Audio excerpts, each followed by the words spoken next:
that. But my take on the real-time strategy and Forex strategy in general is we're all just sort of waiting for the two big things to come out. What's the second one? That's what I was going to ask. Isn't Stormgate coming out this year? I don't know. I thought it was Stormgate and Civ 7. Civ 7 4X, and then RTS was going to be Stormgate, and they were both going to come out this year. Yeah, I don't know. I actually have no idea what's up with Stormgate anymore. I kind of just like memory hold that thing. Is Stormgate It went not into already early out? access last year. Yeah, I was going to say. Yeah, but you know us. We don't play early access on here anymore. We barely play regular access. Yeah, I was going to say any access doesn't even count anymore most of the time. Yep. Did you use those codes, JJ? Oh, was there multiple? I only saw the one. Sorry, it's one code for 2 decks. Okay, no, I'm going to do that now that you're reminding me right now. I don't know when they expire, but they're from Bloomborough, so they might be close to expiring. So I think they don't expire or very slowly. Anyway, I'll handle it. JJ can't. Yeah, give me a second. He is actually logged into Magic right now. That's hilarious. We're going to do that extra Magic pod. But in the meantime, we're going to start episode 433 of We Were Gamers, a podcast where JJ will join us at some point. And Michael is already here. Hey, everybody. JJ's actually here. He'll be here in a second. But I'm Andy. Here. What's we're up? back. Hey. Welcome to episode 3 of season 2. I'm going to keep this joke going for at least 2 more episodes. All right. And then I'll forget about it. Oh, boy. Hey, JJ. How you doing? Hey, Andy, how you doing? Good. We're all good. We're all fine. Man, let me tell you, it was single digits humidity here. Today. Yeah, it's my eyes are burning like they're having an allergy attack. It's so dry out. Yeah, like my face just was cracking, like just because I existed. I didn't do anything. It was just like my skin was ready to rip. We had a false 2 days. Was it last week where there was 80% humidity, and then it just I would welcome it almost. Dropped right back down to single digits, and I'm sincerely surprised no one in this house has had a bloody nose yet. Yeah, because that's what usually happens. It's going to about face again. We're supposed to get rain this weekend. Yeah, I was just going to say, weekend is supposedly bringing rain. What a wild swing, huh? Yeah, we'll multiple fires down here near me too. One broke out across the street from one of my coworkers, and he was like, he saw the report, and he just like threw his stuff down and ran. Yeah, he's like, I gotta go get my stuff. Yeah, don't know what happened. I didn't know the fire is supposedly out now, but I don't know if it got anything. So I didn't know there were so many in San Diego proper. I had heard about Oceanside and Temecula. Yeah, like little ones, right? It's like, they're sparking. One down the street from my office, hilariously, like within 200 meters of a fire station. Oh. Yeah, no problem then. Still burned like an acre and a half, but well, it takes time to set stuff up. The other side of that acre is a bunch of houses, though. So I'm still hoping everybody's all right. Yeah, it sounded like helicopters and planes were flying, so that's what we need down here in California. That's the thing. Speaking of pouring water on stuff, did you pour some of that hot water in your mouth there? Oh, it's so good. It's weirdly good, isn't it? JJ, have you tried yet the Lagunitas hot water? No, you guys have been talking about this for like a week straight now. I don't know what the hell it is or what you're talking about, because there was clearly some kind of offline conversation that happened, and then it was just roped into our chat, and I just got no context whatsoever.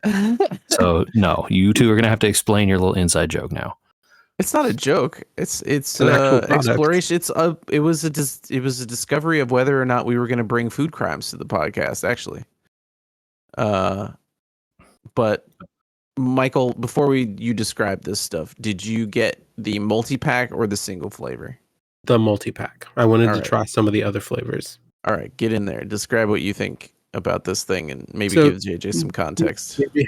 have you been to a brewery at any time? I think it's a more Have you been to a recent brewery, JJ? ever in your life. Yeah, some number of them, yes. Have you been to a brewery where they offer their own take on hop water? I don't know what that is. You keep saying it, as though it's going to make sense to me, but I don't know. It's exactly what it sounds like. It's water that has been infused with hops. It's tea. It's essentially tea. Yeah. Okay, so they take Made a bunch with of hops. do they use the spent ones, or is this just like, Fresh. they got a bunch of hops lying around, let's throw them in some water and make a product? Fresh hops. I think the idea probably came from our production is slightly down, but we have these hop contracts and we don't know what to do. Sure.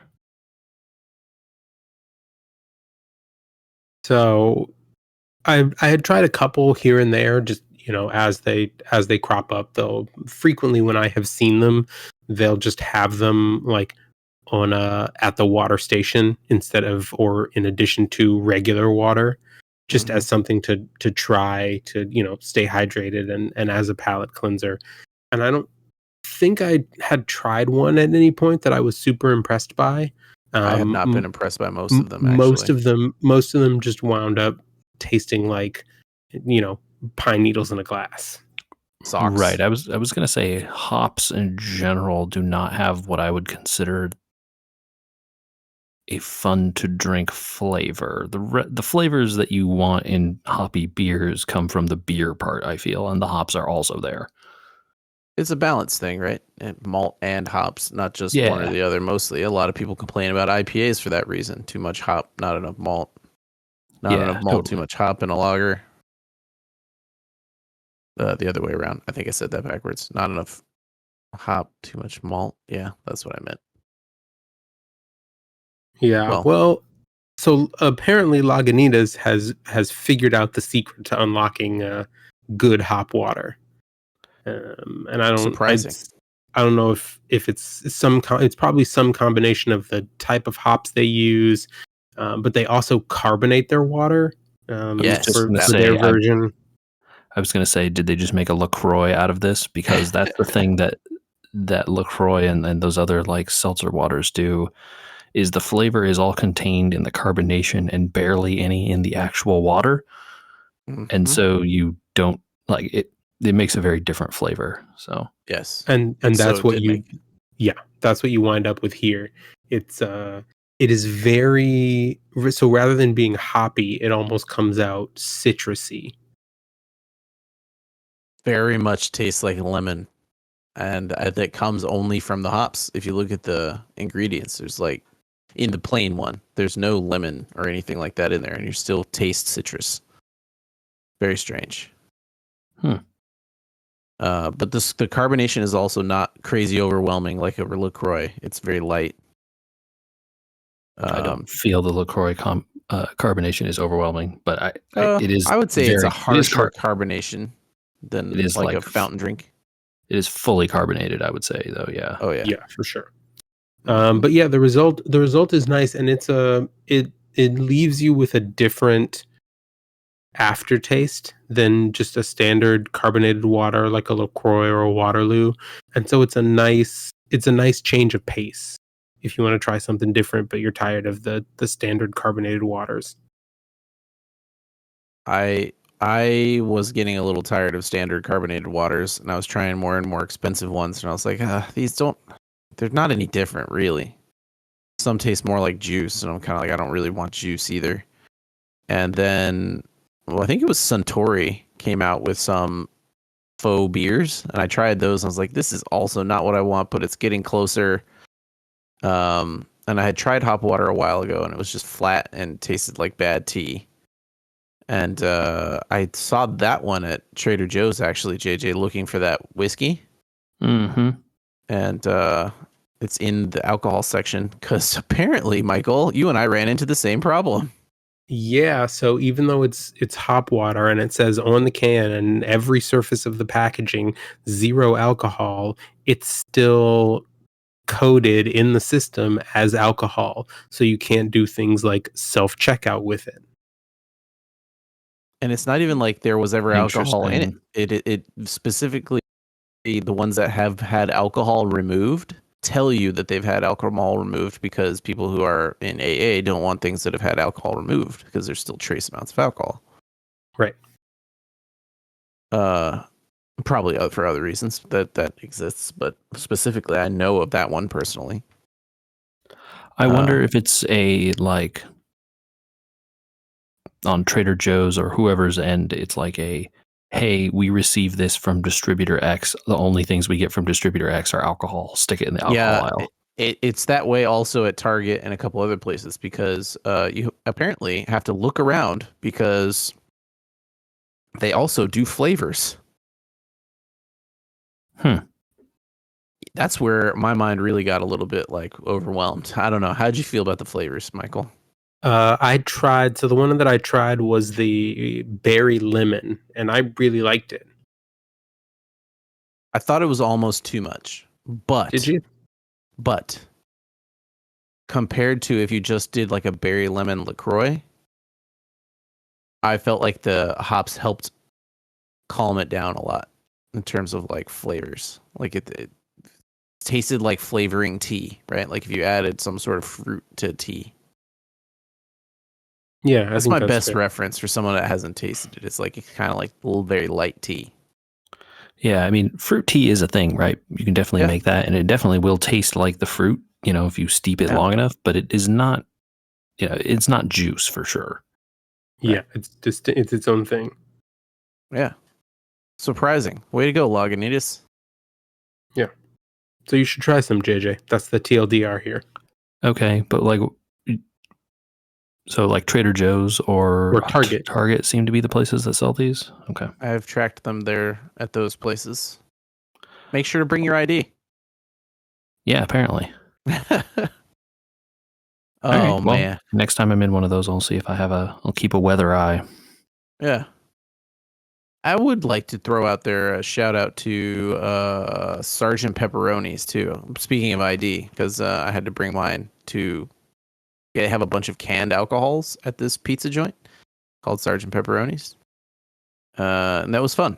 And they were very gracious and let myself and some friends of the pods / Carbon Scoring members, Kit and Ken and others, hang out all night and buy pizza by the slice and play board games this past week and weekend. Well, that's cool. Yeah. We all met up in South Orange County and played some board games at their little high top tables. Pretty clean. No bother. Nothing. Everyone was really chill. And we tried out new games like the Invincible Try Your Luck game, dice game. Hilariously, a lot of times when the rules went bad, we just sort of shrugged and said Kickstarter, even though it wasn't a Kickstarter game. Just kind of had that vibe of like not keywords that weren't. Well, it's like keywords that weren't anywhere on anything, but they had them in the rules, or keywords on cards that weren't in the rules, or like just a few too many disconnects. It was just not all the way done, right? Like that toothpick was still wet when you took it out of the oven. But yeah. So this is my weird lead into other half-baked ideas like Secret Level. Did you watch some of those episodes, Andy? I did, Michael. Your review intrigued me more than I had already been intrigued, and I watched piecemeal some of the episodes I was most interested in. Okay, so you jumped around a little bit. There is, as far as I could tell, no through line to these things. No, they are all distinct and standalone. So I picked the games I cared about. Okay, so which ones did you watch then? Oh, you're gonna make me do a list. Okay, hold on. I'm curious because I've only gotten about halfway through, so I want to know where we overlap. Oh no, so we gotta not make sure we don't spoil stuff for you. Okay, episodes. I watched episode 1 because it was Dungeons and Dragons. That was the Dragon Cult one. I watched episode 5, which was Warhammer. Okay, saw that one. Episode 6, which is Pac-Man. Oh, I'm glad you watched that one. Okay. Oh, yeah, well, there's a lot to talk about with that one. Yeah, I heard some stuff about that one. Episode 8, which was Armored Core. Episode 9, which was Outer Worlds. Episode 10, which was Mega Man. And that's all I watched. Okay. There are 15. And I watched 1, 2, 3, 4, 5, 6 of them. Okay. So I have also seen 6 of them at this point, and I've seen the first 6 in a row. All right. Got it. Well, we overlap a good amount there. I've got 3 of those. Yeah, I think so. So, JJ, to fill you in, I had watched the first 3 when I first talked about this, and said that they were a little light. Well, they got me after that, because starting at episode 4, the episode lengths pretty much double. Yeah. So they went from 7 to 10 minutes to being like 18 minutes, and they got, I think in part because they were a little bit longer, they got a little more engaging and a little better in the storytelling. I really feel like Star Wars Visions wise, some of these are really in love with telling a story about the universe and were definitely directed heavily. And some of them were like, I don't know. We were told to make a thing in the whatever universe, you know? Yeah, some of them there was a plan for some of them, and some of them were like, what are we going to do here? Yeah, so I don't want to, I know you haven't seen some of the ones that I'm talking about, but anyway. Well, I haven't seen any of them, but that's fine. I want to hear about them, so. Yeah. So the Warhammer episode, Andy, we both saw, and I think that's one of the highest rated ones. So that is what did you think? Mega good episode, and is the exact example of, I think someone really cared about this, because you would have to have played the games, JJ, to know that the main character that's talking, the narrator of this the entire time, is, what's his name? It's a guy. I don't remember. I don't remember. I don't remember the dude's name. Some amount of context here. No, you would not know his name. I was trying to remember his name from the episode. I was seeing if Michael remembered it. I don't right offhand. It doesn't matter. Is he some famous character in the lore? No, it was a random dude. So anyway, it's, as far as I could tell, it was a random dude. And he's talking about raising other space marines. He's talking about the missions. He's kind of narrating the thing as it goes. The animation is superb. It's everything you ever wanted to see 40K wise. It is like, please make a TV show, do all the things. And you kind of get to the end, and he's been describing this other space marine basically the whole time, it turns out. And guess who it is? Who is it? Dimitri and Titus. Our boy. The Space Marine from Warhammer 40K Space Marine 1 and 2. Yeah. This is like a much earlier mission in his career, I guess, when unfortunately things didn't go so hot. Yeah, it starts off well, and then they hit a wall. God, the personality given to characters that don't speak and move so robotically, right? You know, like they're just marching through these scenes where they're just obliterating chaos cultists and tanks and all this sort of stuff because they're Space Marines. And you'd be kind of like bored if you saw it on a tabletop. It's like they're just annihilating everything. This isn't fun. But at the same time, just so much character given to them. Yeah, JJ, your chainsaw sword makes an appearance. I mean, I think it would be malpractice if they didn't have chainsaw swords. That's literally like one of the defining things in Warhammer 40K. It is the base weapon for a Space Marine, right? Yeah. Right, yeah. That's cool. So they really hit that one out of the park pretty easily. They definitely were like, oh look, you probably, if you played the games a lot, could pick out that it was Titus before they tell you that it's Titus.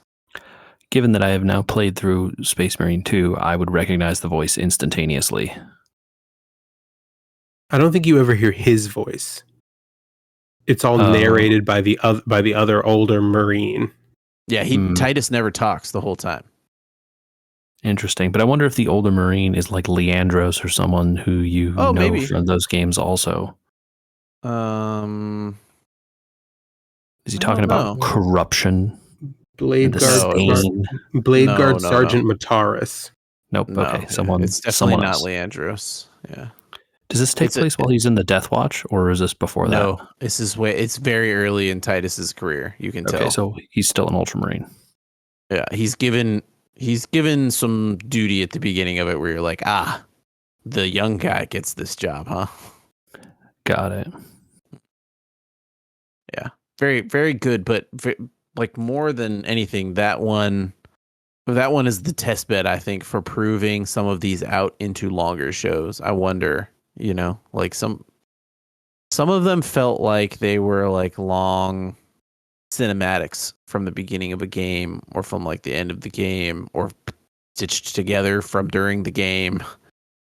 I mean, I think that may be literally true for some of these.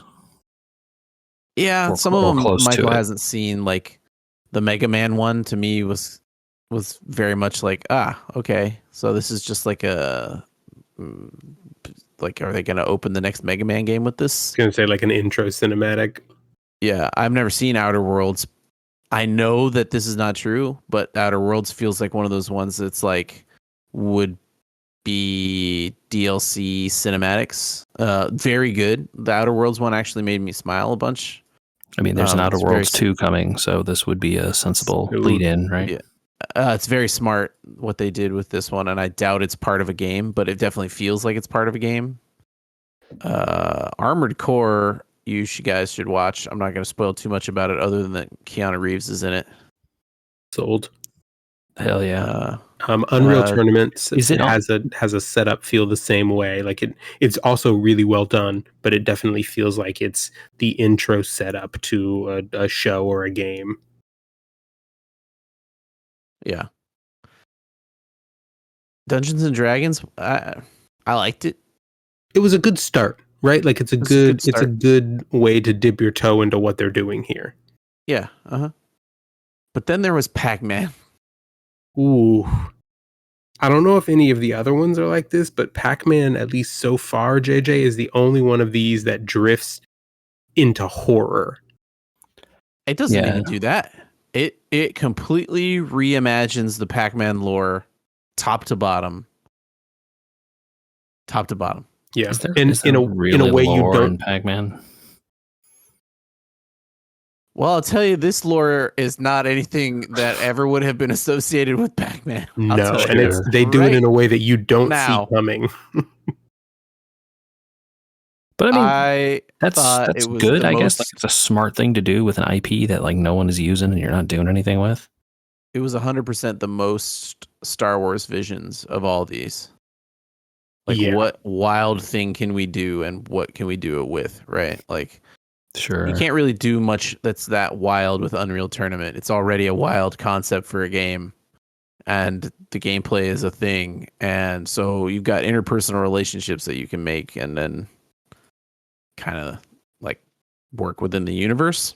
Mm-hmm. But like Pac-Man's so abstract, like if you just dump the previous, well, he's a guy and he's fighting off ghosts and like he's got a wife and they're all very cute and he's just trying to survive and get out of this maze.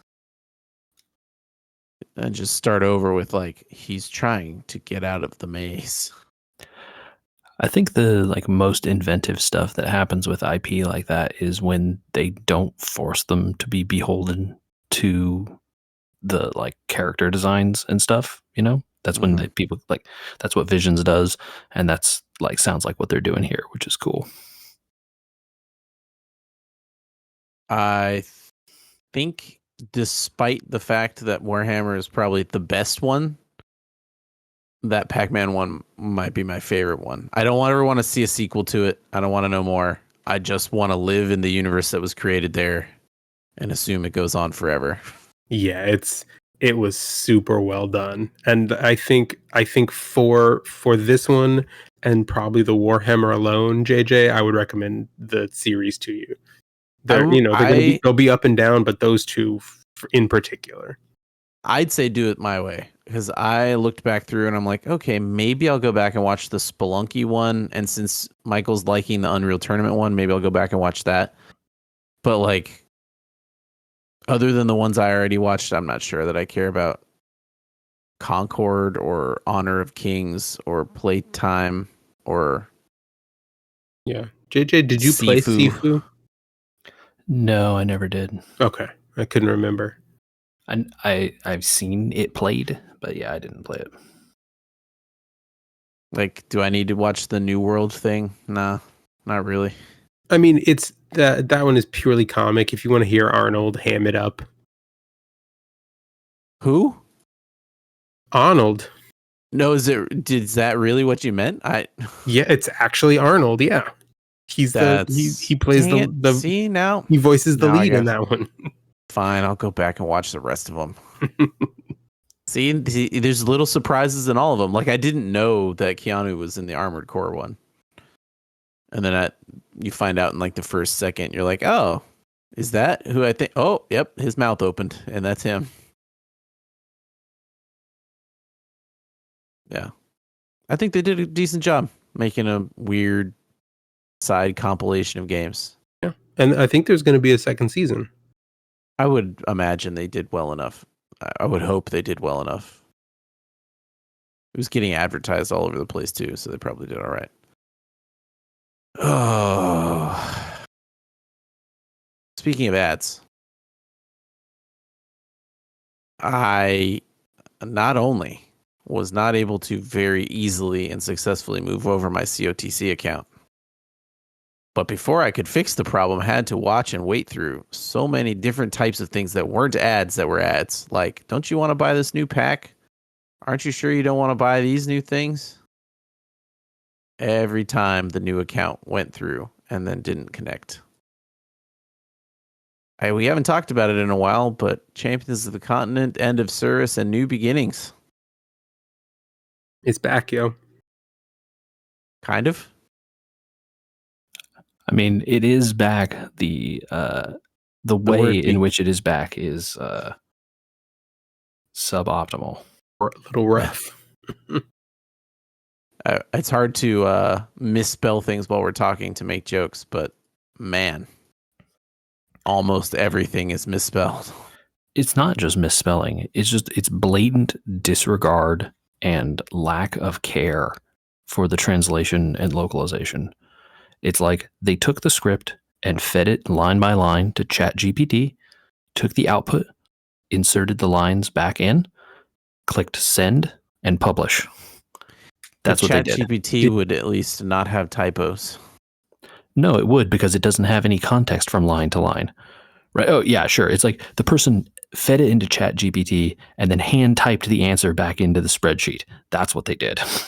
Yeah, because there's typos all over the place. Did you see there's a screenshot going around that someone took where in one of the translations they left the prompt for more information from ChatGPT when they transcribed it? No. I'll find it and send it to you. But yes, it has the translated text from the original Japanese, and then underneath it they left in the prompt from ChatGPT that is like the could you explain more what you mean kind of thing. Oh my god. Yeah, it's abysmal. I would say it's shameful that the company put this out. They should be ashamed that this is the quality that they thought was fit to release. Like, they left the game dark for 2 weeks while they did this switchover. They should have like rang alarm bells and kept it dark for months to fix this. This is like not acceptable. I can't believe people think this is okay. Like, NetEase doesn't care. The only Tencent. Who's running it? NetEase is running it, but they're a division of Tencent, right? Okay, well, NetEase doesn't care because they got money pouring in from Marvel rivals, and this is just a drop in the bucket. But like, this makes them look horrible. The only thing I can think of is this is acceptable to people who speak English as a second language because they don't understand the differences. And they just figured, like, we'll use this. It's good enough. Like, no native English speaker has looked at it. It's fine for a native English speaking audience. Like, that is a baffling decision if true.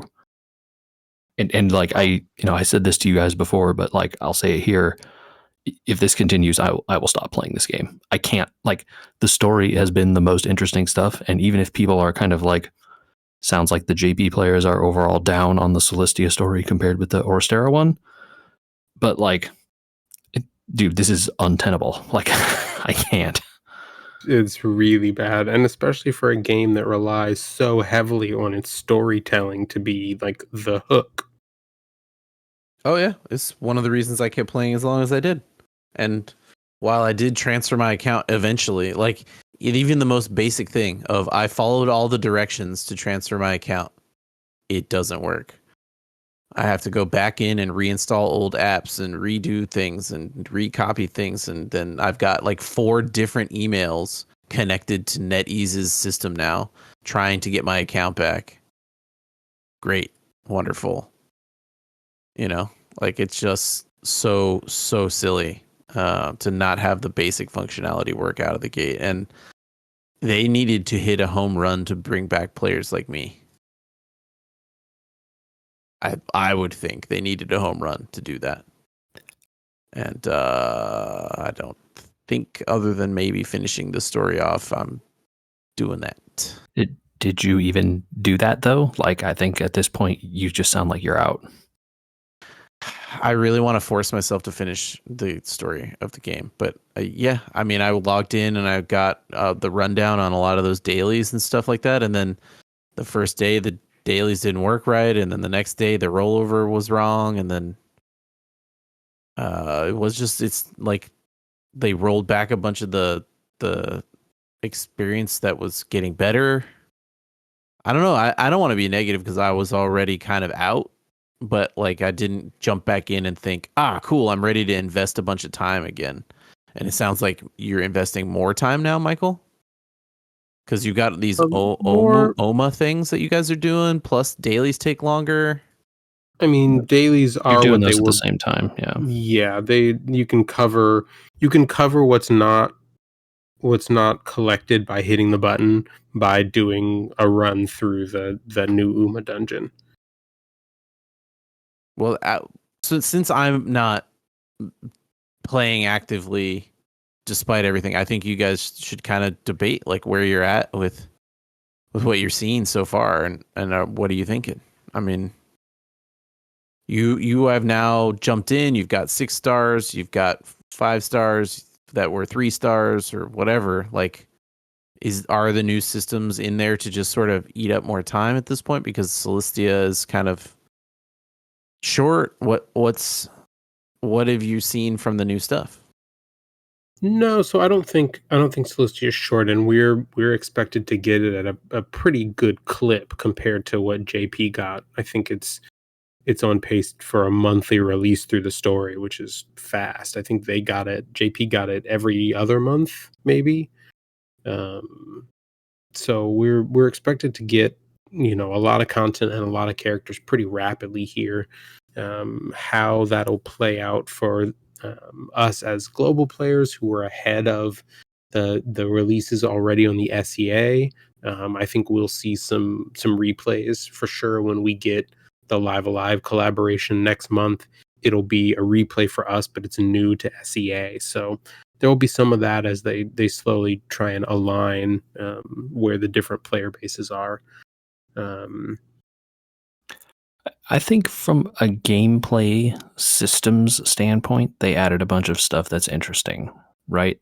The TP system is interesting. It adds new skills. I don't quite understand it in terms of how you get it. I understand each character gets to use TP to unlock something else they can use, like one new skill or something like that.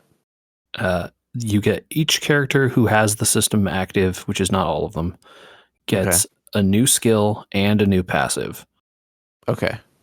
You have to spend points that you earn through doing fights in Celestia and also these Uma dungeons.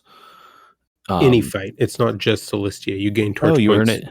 You earn it in Orstera also? Yep. Any enemy you defeat now gives you just a flat 10 torch points, except for the Kates, and there's a Kate equivalent in Orstera now. The octopus guy, right? The octopus that give you more. And so you earn them just by fighting. It's better to grind them in Orstera because the mobs are larger, so you accumulate them faster. But you get them anywhere. Got it. And it's purely like one mob equals 10, right? So if you fight a group of 5, you get 50. Right, okay. Yeah. Each enemy you defeat is a flat 10. And how many enemies are we talking about defeating for enough torch points for one character to kind of like do anything? So there's 2 separate things, right? We talked about gaining a skill and gaining a passive. Those have fixed costs, but there are also, you can increase characters' statistics. There's like a little system where you can pick like, I want to give them more attack or more defense or whatever. You should be picking the attack statistics. Yes. And those cost a relatively small amount of TP, for the first several levels. And so it's like, you get like +5 attack and then +10 and then +20 and then plus whatever, right? It gets to be a pretty sizable amount and the TP starts scaling up quite quickly. So in order to do anything, it is not very expensive. But like the new skill is like what, 500, 1,000, something like that? The new skills are 1,000. The skill and the passive are 1,000 each. So 2,000 per character. So you're talking about 200 monsters each character, basically. Yeah. So to get, I saw a summary of it, and it's basically to get 2 skills maxed all the way up, or two stats maxed all the way up, and the passive and the new skill, you need something like 7,500 torch points. Oof. But you get torch points from hunts, and they accumulate pretty quickly. And you also get common torch points. So for every torch point that you get for a character who's in the battle, you get 10% of that going into a pool of common torch points that you can also pull from. It still requires you to be aware that like at certain points you need to probably be switching your hunt teams out to get torch points for characters. Right. But the thing is that points anymore. It's just like how you needed characters to get guide stones in those hunts, right? Sure. And at some point you stop caring about leveling the characters up because all the new class system and like overclassing and leveling them up doesn't need guide stones. Right. Yeah, it's just class up. So, you're rotating people through those hunts to feed them torch points effectively. And so it's, the same situation there. It's not that tough to gain, a large number of torch points on a few characters. Obviously, gaining them on all your characters, that will be a long process. Yeah, and the torch points aren't the limiting factor anyway. Are they? Right. Are they only going to be for the limiting factor? 5 stars or whatever? No, every character. Oh, there's gems too? Yes. So most of the gems you can collect pretty quickly. They've been added in as hunt rewards. They are added to the new. There's a new slow accumulation. A timed thing. Yeah, a timed thing that just spits out rewards at you basically every like 24 hours. You just have to tap it to collect, and you get a whole parcel of. It's just on the world map next to the collect button. So there are 2 buttons right in a row. You hit them once a day and collect a bunch of rewards. Oh. Yeah, as soon as you open the app and actually like get in, I think it forces you in there, or do you have to start Celestia first? You have to start Celestia, and there's like one side quest to do that's real early on that starts the lantern going. Yeah, it's basically the first thing you should do, because it's literally just time based. It has no other thing, and it's like slightly longer than a 24-hour period. and then the rate of accumulation slows until it hits like 72 hours, I think, and then it stops. So they give you a pretty generous window in order to like, all you have to do is click it once in that period. Yeah. And there will eventually be another pass level that's released that speeds up the generation rate. Of course. Why not try to sell you another pass? Sure, yeah. Within your 27-hour window, you will get more rewards than normal. But the pass prices, Andy, actually got almost cut in half. Yeah, but the rewards also look like they're not as good. No, they're the same. Oh, really? Yeah. The prices for everything have fallen. So, like, if you were a person who was spending tons of money on this game, you just started saving a lot of money because they just decreased the price of everything across the board. Yeah. Mm-hmm. Still remains to be seen if they will offer the same half-price discount that we saw at anniversary times in the global server, but the general cost of everything went way down. And from what people have been saying, the SEA server does not get as many like free rubies in events and stuff as global used to. So we'll see how that goes, I suppose. Right. But like, you know, so from the so the other thing is that all those, like the whole timed thing is really the thing that gates whether you can get the overclass items, right? So if you want to get 5, you know, bring your starred characters up to 5 and 6, that means that I don't have any 6 stars yet, even though there's only a few that have it active, because I just don't have the items and I refuse to spend stuff on them. Yeah, they did add some of the like those items to the shops, but in places you should not be spending those things on, like the Awakening Shard exchange. Oh wow, no. Yeah, no. So you know, it's like it's 1 Awakening Shard for 1 of the seals, but that's not a good trade.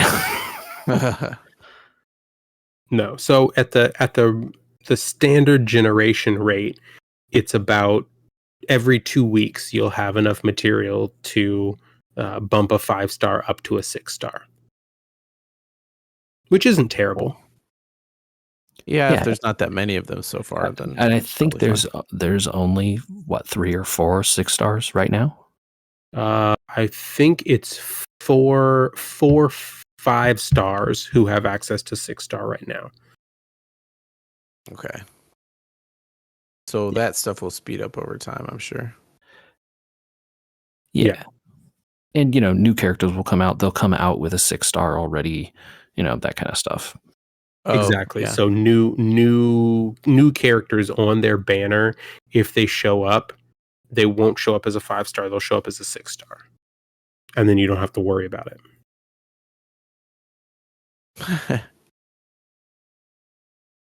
Okay. So, you know, I mean, that's the gameplay side of it, which I think has been mostly fine. Like, it's cool that some of these characters are, like, frankly, the 6. I haven't unlocked any of the 6-star boards, but the TP skills are, like, quite good for some of the characters. Agreed, yeah. Like, I've been leveling Viola because she has TP stuff, and there's a lot of dagger weak enemies in this grindable dungeon. She has like a 4-hit random target that shaves shields no matter what on like a starting character. Like that's way better than all her other skills. And the new passive automatically lowers physical and elemental defense when she breaks a character, which she does a lot because she's so fast. Yeah. So, you know, again, there's some really cool stuff in there. You know, and, you know, you're buffing up her attack or whatever and, you know, gaining, you know, making her quite a bit stronger than she used to be. So it's like, you know, she's not out damaging Therion, but that's only because he gets to act twice and she doesn't. Yeah, so I think those are the big things, you know, other than the Side Celestia story itself. But they also gave us a whole lot of good quality of life improvements. Yeah, but they took stuff away. So the things that they took away are only they didn't really take anything away per se. They just good restaurant. They turned a few things off until they are released in the SEA server as well, and then they'll get turned back on. So right That's now so weird. they turned off Live Alive hunts. So we don't have those right now until next month when they put out the Live Alive collaboration, which will be new for SEA, a rerun for us, and then we'll get them back. But Michael, are you saying they're going to add back and change the button back to completing all the daily quests? I don't think that's been said. I doubted that. Right? I don't know. So I think that's what Andrew's talking about. And the other thing is, the tower stuff. I thought they were going to implement letting you get through the towers by starting at the highest level you've cleared before. That is absolutely not the case. Well, so that has been implemented. You have to clear the tower once, and then on the next refresh, that'll take. So that wasn't explained very well. So I cleared a tower, right? Mm-hmm. I didn't do all the levels. I skipped from, I did all the normal levels, and I did EX5, right? Mm-hmm. So now, next time, you're saying I can just do EX5 and I get every reward? Yes, you should be. I don't know if it'll... For when you beat EX5, do you get the banner? I don't know what does it show banner. Completed? Or when you look at the towers on the map, does it show the little gold completed banner? No, because I haven't done the other levels. You might have to full clear it. I don't remember. I haven't seen one way or the other, actually. But yes, theoretically, when the tower will close and then when it reopens again, you should be able to just jump to the top and beat the top fight. Now, was it just me? I mentioned this when I tried the tower just to try out the new game. Is it harder? I feel like the tower was hard. The same. It's the same. Exactly I got my butt rocked on EX4. EX4? Yeah. Did you equip weapons? Were they unequipped from my previous time in the tower? It depends shouldn't have been. What your team was using. Yeah, I don't know. Yeah, I got rocked, dude. The tower is as easy as it always has been. I didn't sleepwalk through EX5, but I got close. Wow. I mean, you shouldn't be using Celestia weapons in there. No, I wasn't. I don't have Celestia weapons. I haven't even started it. Okay, fair. I don't think you can use them in the tower. Oh, yeah, sure. You're in Orstera, right? Yeah, it's only accessible through Orstera. So the first two, actually, I think the first two towers roll over tomorrow, JJ. So if you have not done Scholar and Apothecary. Okay, I'll go through those. Yeah, maybe go through those because they're supposed to close first. Yeah, the fights are the same. So I don't know, Andy, maybe your characters moved armors around or you're rusty or something. Yeah. I'm just rusty. That's all it is. Yeah. Trying to remember. The EX5 Scholar fight is pretty annoying if you're not prepared for the thing. You just have to be constantly swapping rows. Yeah. I don't remember what EX4 is. It's 3 lizards, I think. EX4 Apothecary? Oh no, Apothecary. I don't know. Yeah, it's a bunch of frogs. Yeah, it's the frog. Yeah. The EX4 Apothecary one is weird because you kind of can't go on the defensive. You really have to be on the offense all the time. If you try to heal your way through or whatever, the frogs are going to mess you up so bad and you're never going to get anywhere. That's true. Yeah. But yeah, again, it's one of those where it's if you remember the strategy, it really is the same. The fights are the same as far as I could tell. Yeah. And Lord knows I hadn't done any work on weapons or anything like that in Orstera in a long time. So I haven't either. Yeah. Well, but apparently, if you wanted to do work on weapons, Andy, not that you would, but if you did, you could spend 99 game tickets and get 2 million coins. I saw some dude on the Reddit post.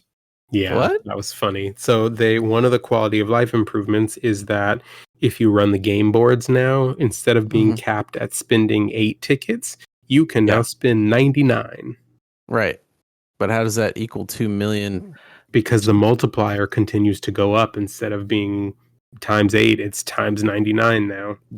Do you even have to do anything for that 2 million? I mean, it seems almost low. Well, so he said the guy, I think actually he got extraordinarily lucky. I think you have to get some really high rolls, base levels, right? Because before the multiplier. And then I think he also got the 2x space on the board. Yeah. In order to get up to 2 million. But yeah, I mean, you should probably be able to clear, 500,000 or $1 million quite easily. Yeah. So your default multiplier going in is like 200 now. So. Yeah, I would think if you're, I don't know what, like, the stuff to buy, the weapons and stuff is really the only things left in there that anyone would care about. But like, I think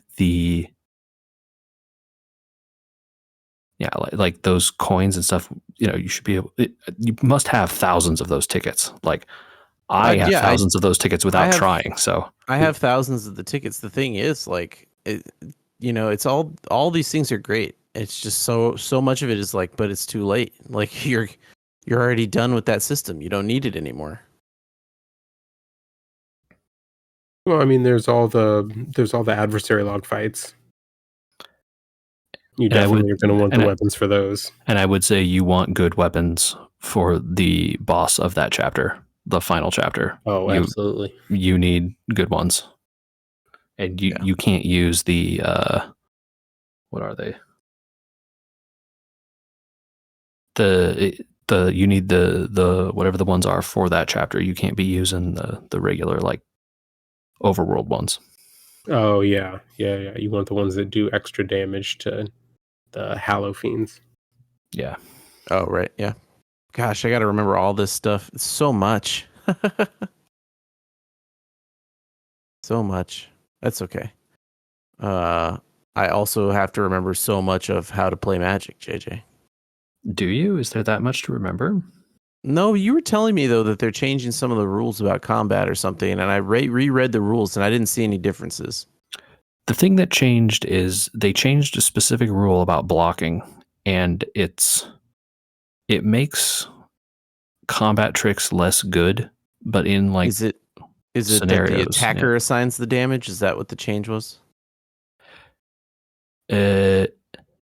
There's no order blocker step anymore. What does that mean? That's the difference, right? So let's say, we're playing Magic, you have a 5/5 and I have a 2/2. I have two 2/2s, right? So I have 4 power worth of creatures split across 2 characters. Mm-hmm. And you have a 5/5. You attack into me. Yeah. I block with both. Why would you block with both? Well, because you're going to see why here in a sec. Oh, but I don't have trample. Yeah, you're going to see why in a sec, right? Okay, sure. Normally, when I block with 2 characters, you would assign damage. I would order, right? And say, like, okay, this one is going to take damage first, and then this one is going to take damage. And I could then play a card from my hand, before damage occurs and say, like, I'm going to give this guy this 2/2, like, +3/+3. So now it's 5. It takes damage. It dies. Your guy dies, and my other 2/2 lives. Mm-hmm. Now that doesn't happen. You just say 2 to this, 2 to this. We're done. Right. Yeah. So there's no opportunity there for me to sneakily play a +3 on one of my guys. There's no instance allowed during combat anymore? No. But there's no opportunity for me to, like, use multiple blockers and order them in a way that allows me, like, an advantage as the defender. But you can still cast an instant. If I cast the instant on the 2/2 to make it a 5/5, you go, okay, well, I assign 2 damage to the other one and then 3 to that thing, and I still kill your other 2/2, right? Yeah. So like, the change, that's the change I noticed, is the attacker divvies out the damage. Yes, that's the change. And it's a subtle change, but it makes defense not as strong as it used to be. And again, it's probably makes pretty rare cases. More fair. It makes it faster for sure, because again, the only reasons you would ever do that is because you were going to do something tricky with multiple blockers, or like a guy that's like 0/4 and a 1/1 or something, like all these weird scenarios, Mm-hmm. And now they're just like, you know what? Just who cares? Like, in this case, you're attacking without a guy with trample. I block with the 2/2. The game moves on, right? Right. So, it's not a big change. The stuff that's a bigger change for you is probably all the like weird new, like, enchantments and like all the weird new we're gonna find out all and planeswalkers and all that. Oh yeah. Well, I know about planeswalkers and all that stuff. So, have you seen planeswalkers with static abilities? Nope, don't know what that is. Just like a passive that's always active. This was going to be a preview that we're going to do an episode. We've scheduled an idea of an episode. Yeah, might be a while before you hear it, but we're doing one. We're figuring it out. But between then and now, we'll definitely be playing some Magic and trying to figure it out. I'll be trying to figure it out, and JJ will be laughing at me with his new decks. And if people have a place they want to send me suggestions on how to relearn Magic, I think they could send those to podcast@weweregamers.com. Yeah. We're also on YouTube. Yeah. youtube.com/@weweregamers. And actually, I would say that, playing Magic Arena is a good way to remember the rules of Magic. And not necessarily a great way to like understand all the nuances of Commander if that's what you're into, but it definitely is good for like, the hell does this like keyword mean? I think my main hope is that I'm not going to have to be playing meta decks. I just want to go in and play old school. I have no idea what your deck is, and you have no idea what my deck is, Magic. Yeah, if you Brawl is pretty good for that, I would say. Okay, got it.